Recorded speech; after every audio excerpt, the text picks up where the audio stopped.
मित्रांनो नमस्कार.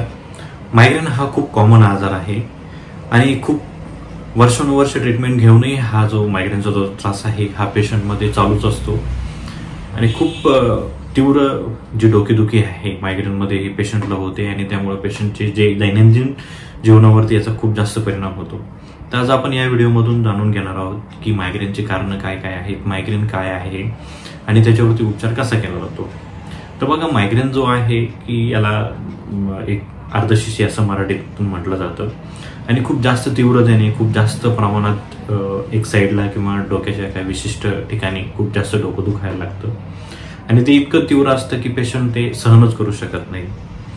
बऱ्याच वेळा याच्यासोबत उलट्या होणं किंवा डोळ्यांना अंधारा येणं किंवा ब्लाइंडनेस म्हणजे बऱ्याच वेळा पेशंटला दिसायलाही पण त्रास होतो किंवा डोळ्यासमोर बुरकेपणा येणं. तर या टाईपचे जे लक्षणं आहेत हे मायग्रेनमध्ये आपल्याला जाणवायला लागतात. जनरली मायग्रेन हा जो त्रास आहे हा वयाच्या कुठल्याही पण वयामध्ये हा त्रास सुरू होऊ शकतो. स्त्रियांमध्ये कम्पॅरेटिव्हली हा जो आजार आहे हा खूप प्रामुख्याने बघितला जातो माणसांपेक्षा.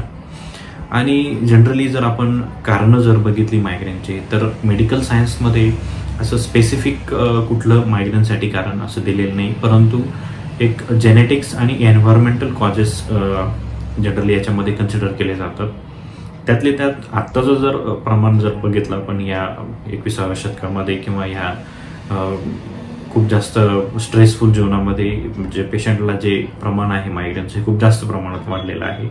तर त्यामध्ये साधारणतः जे रिस्क फॅक्टर आहे मायग्रेनचे त्यामध्ये खूप जास्त प्रमाणात स्ट्रेस पेशंटचा, त्यानंतर जी लाईफस्टाईल आहे त्या लाईफस्टाईल किंवा खूप जास्त प्रमाणात ज्या लोकांना कम्प्युटरवरती काम करावं लागतंय किंवा ज्या लोकांचं काम जे आहे खूप मानसिक गोष्टींशी निगडीत आहे, खूप जास्त वर्कलोड आहे, मेंटल स्ट्रेस फॅक्टर खूप जास्त प्रॉमिनंट आहे, तर अशा लोकांना जो आहे मायग्रेनचा त्रास होऊ शकतो.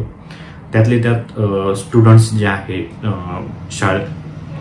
शाळकरी जे मुलं आहेत किंवा कॉलेज लाईफमधले जे मुलं आहेत ज्यांना खूप जास्त स्ट्रेस आहे, अभ्यासाचा खूप जास्त स्ट्रेस असतो, तेही जे पेशंट्स आहेत त्यांना मायग्रेनचा त्रास होऊ शकतो.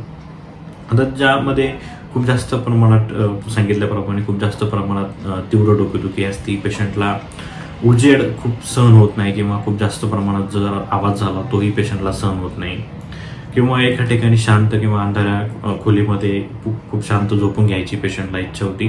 तर हे जनरली जे लक्षणं आहेत हे पेशंटला जाणवू लागतात. आता याचे जे कारण तुम्हाला सांगितल्याप्रमाणे की कुठलंही असं स्पेसिफिक कारण मायग्रेनसाठी नाही, त्यामध्ये मेंटल स्ट्रेस फॅक्टर असतील किंवा जे आपले दैनंदिन जीवनामध्ये जे लोक कंटिन्यू कम्प्युटरसमोर काम करत आहेत किंवा IT सेक्टरमध्ये जे लोक आहेत त्यांना जो हा प्रॉब्लेम आहे मायग्रेनचा होऊ शकतो. आता यामध्ये जी दुसरी जे स्ट्रेस जे आहे किंवा सुरुवात जी मला पेशंटला होते तर त्यामध्ये त्याला मायग्रेन विथ ओरा असं म्हटलं जातं. म्हणजे पेशंटला आजार सुरू होणार आहे याची चाहूल बऱ्याच वेळा पेशंटला आधीच लागून जाते, आपलं डोकं दुखणार आहे, त्याला मायग्रेन विथ ओरा असं म्हटलं जातं. आणि बऱ्याच वेळा मायग्रेन विदाऊट ओरामध्ये अचानक पेशंटचा त्रास सुरू होऊ शकतो. तर हे जनरली दोन प्रकार मायग्रेनचे आपल्याला बघायला भेटतात. आणि उपचारामध्ये जनरली मायग्रेनचा जो उपचार आहे ॲलोपॅथिक वैद्यकशास्त्रामध्ये याला असा कुठलाही पण क्युअर नाही. क्युअर म्हणजे मुळापासून आजार घालवण्यासाठी कुठलीही औषधं नाहीत, परंतु जर अक्यूट एपिसोड आहे म्हणजे खूप अचानक पेशंटचं डोकं दुखायला लागलं तर त्यावेळेस जे आहे तो तात्पुरतं थांबवण्यासाठी यामध्ये उपचार दिला जातो. परंतु होमिओपॅथीमध्ये आजाराचं जे आहे लक्षणांनुसार किंवा व्यक्तीच्या प्रकृतीनुसार किंवा आजाराची जी कारणं आहेत किंवा प्रॉबेबल त्या व्यक्तीमध्ये कुठले मायग्रेनसाठी एक्साइटिंग फॅक्टर असू शकतात, तर या गोष्टींचा विचार करून औषधं दिली जातात. त्यामुळं जो पेशंटचा जो मायग्रेन आहे हा मुळापासून किंवा समूळ नष्ट करण्यामध्ये होमिओपॅथी खूप सफल ठरते. आणि होमिओपॅथीमध्ये खूप एक्सक्लुझिव्हली मायग्रेनसाठी ट्रीटमेंट दिली जाते आणि पेशंटचा जो आजार आहे हा मुळापासून सरसकट बरा होतो. तर मायग्रेनसाठी सगळ्यात महत्त्वाची गोष्ट जी आहेत लाईफस्टाईल चेंजेस किंवा स्ट्रेस फॅक्टर आहे हा खूप महत्त्वाचा आहे. उपचारासोबत लाईफस्टाईल मॉडिफिकेशन हे खूप महत्त्वाचे ठरतात, ज्यामध्ये जर खूप जास्त स्ट्रेस असेल तो स्ट्रेस आपण जो आहे तो मॅनेज करणं खूप गरजेचं आहे. त्याचप्रमाणे जे आपले लाईफस्टाईल आहे, लाईफस्टाईलमध्ये आपण जे एक्सरसाइज करतो आहे किंवा आपल्याला कुठला एखादा पर्टिक्युलर स्ट्रेस आहे किंवा खूप जास्त आपण कम्प्युटरसमोर काम करत आहेत का, तर या सगळ्या गोष्टींचा विचार पेशंटनं करणं खूप गरजेचं आहे.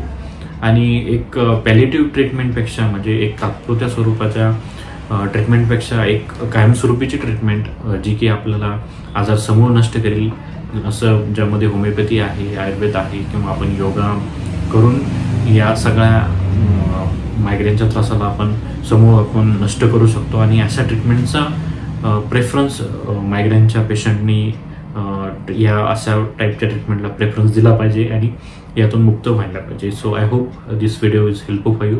So thank you so much.